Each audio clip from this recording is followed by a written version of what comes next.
awal-awal saya di bidang cutting tool ya mas, jujur aja terus terang saya modal itu 0%. Karena barang-barang ini kan saya ambil dari teman saya, semuanya itu saya nggak modal mas.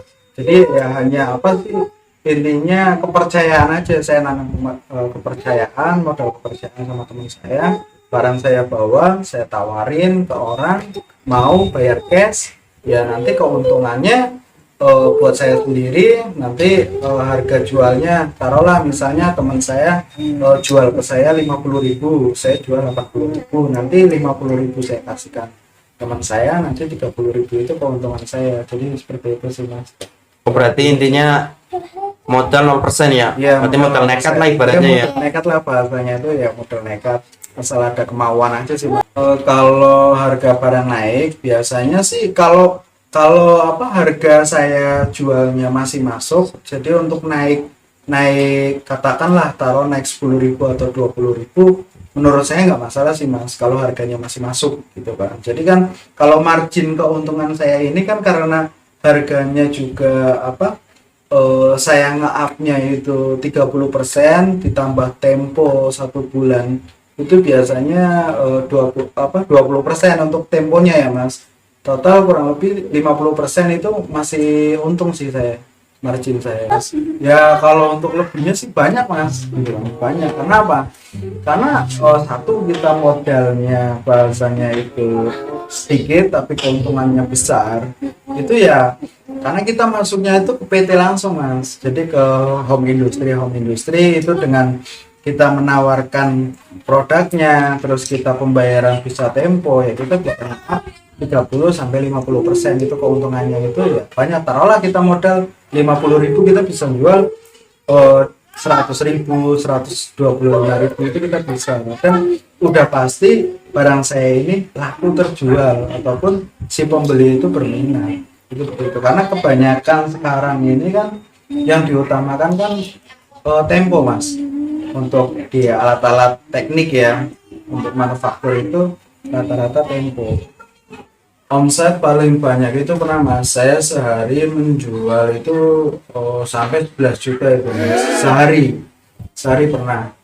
Untuk totalnya itu untuk 1 bulan bisa dapat paling banyak sampai 35, kurang lebihnya seperti itu. Untuk pemula khususnya untuk baru ya mas ya, jadi awam nggak tahu ini fungsinya untuk apa, terusan penjualannya kemana. Yang penting itu punya referensi mas, punya kenalan, punya teman yang bisa membawa, itu nanti akan tahu dengan sendirinya gitu. Pertamanya sih itu sih mas, untuk para pemula-pemula nih, punya apa, teman yang berjualan sama dengan saya gitu kan. Nanti biasanya itu nanti akan dikenalin mas, ini fungsinya apa, kegunaannya untuk apa, belanjanya di mana, itu harus ada yang bawa. Kalau ujuk-ujuk para pemula ini langsung terjun di bidang cutting tool ini, itu sangat sulit mas, apalagi orang yang pemalu, terusan nggak bisa berinteraksi dengan pelanggan ataupun customer, biasanya seperti itu, susah gitu. Jadi harus ada yang membawa lah, pembimbingnya itu seperti itu sih. Terutama mas untuk yang berjasa gitu ya, itu yang selalu support saya dengan keadaan yang di bawah sampai sekarang ini, yang selalu dampingin saya, terutama istri saya gitu kan. Untuk support buat teman-teman, rekan-rekan yang sudah membantu mendukung usaha saya, selalu support ya, untuk pedagang semua cutting tool, khususnya di bidang machining, itu seperti itu sih mas. Terima kasih banyak. Menurut saya bagaimana untuk usaha bertahan dengan waktu yang panjang gitu kan. Ya pertama sih kita harus menjaga komitmen kita kepada pelanggan ataupun customer, kepercayaan terutama.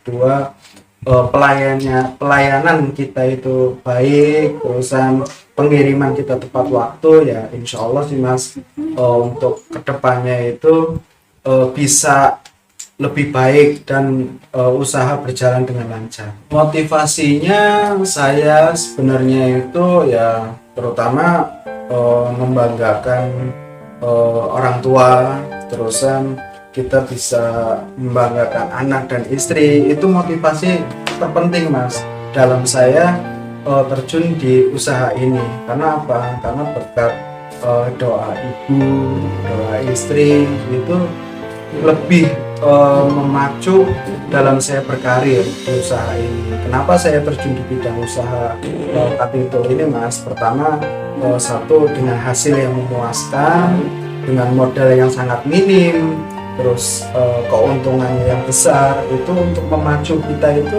lebih tertarik lagi dalam menjalankan usaha atau bisnis. Karena usaha yang saya jalani ini menurut saya ini udah termasuk hobi sih mas, karena hobi saya ini kan ketemu orang, berinteraksi dengan orang, terus yang paling utama ini saya pengen menunjukkan kepada semua orang ataupun diri saya sendiri bahwa saya ini punya kemampuan untuk usaha mandiri gitu loh mas. Ya alhamdulillah sih selama saya usaha ini nggak ada halangan atau hambatan sih mas. Jadi ya motivasi saya untuk penting itu punya usaha sendiri mas, itu seperti itu sih. Untuk menghadapi persaingan ini sebenarnya kita nggak khawatir ya mas untuk persaingan harga ataupun produk barang yang saya jual ini. Karena apa?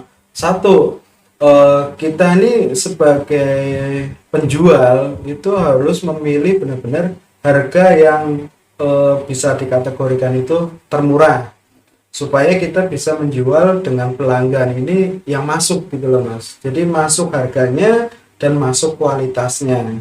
Nah untuk harga bersaing dengan teman-teman ataupun dengan pedagang yang lain itu lokasi sih mas, terutama tuh lokasi. Kalau lokasi saya misalnya saya menjual matabor naci 10 mili itu dengan harga 80.000, terusan saya lokasinya di Bekasi dan teman saya ada yang menjual lebih murah, lokasinya di Jakarta, sedangkan si pembeli ini lokasinya di Bekasi, selisih 5.000 dengan saya harga 80.000. Rata-rata itu orang memilih lokasi terdekat.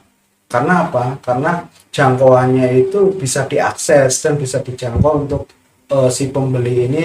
Taruhlah misalnya di toko online ya, terutama di toko online ya mas. Di toko online itu kan sekarang kita ada program itu gratis ongkir mas. Jadi harga 80.000 sama harga 75.000. Kalau harga 80.000 ini di toko saya gratis ongkir, itu rata-rata orang mahal sedikit selisih 5.000 dia berani, karena ada gratis ongkirnya, daripada yang harga 75.000 ataupun 70.000 dia nggak ada gratis ongkir. Nah sekarang kalau untuk wilayah Jabodetabek ini untuk saya nggak bisa sebutin ya mas, untuk kurirnya ataupun jasa ekspedisinya, taruhlah misalnya untuk wilayah Jabodetabek ini 10.000 gitu kan. Kalau saya ada gratis ongkir itu kan cukup membayar 80.000 saja mas. Kalau di tempat-tempat yang lain harga 70 ataupun 75.000 dia nggak dapat gratis ongkir, untuk menambah lagi biaya ongkirnya itu kan bisa 85.000 mas. Kalau ditaruh dengan harga 10.000 untuk biaya ongkirnya, itu seperti itu sih mas menurut saya. Saya terima kasih banyak nih masnya bisa main ke sini silaturahmi dengan keadaan ya padanya seperti ini mas. Itu sih mas, mudah-mudahan kedepannya channelnya mas lebih sukses lagi, subscribernya lebih banyak, dan usaha mas ataupun saya itu lebih maju lagi, dan terutama itu berkah mas, berkah untuk diri kita ataupun orang lain gitu mas. Oke mas ya. Oke mas ya.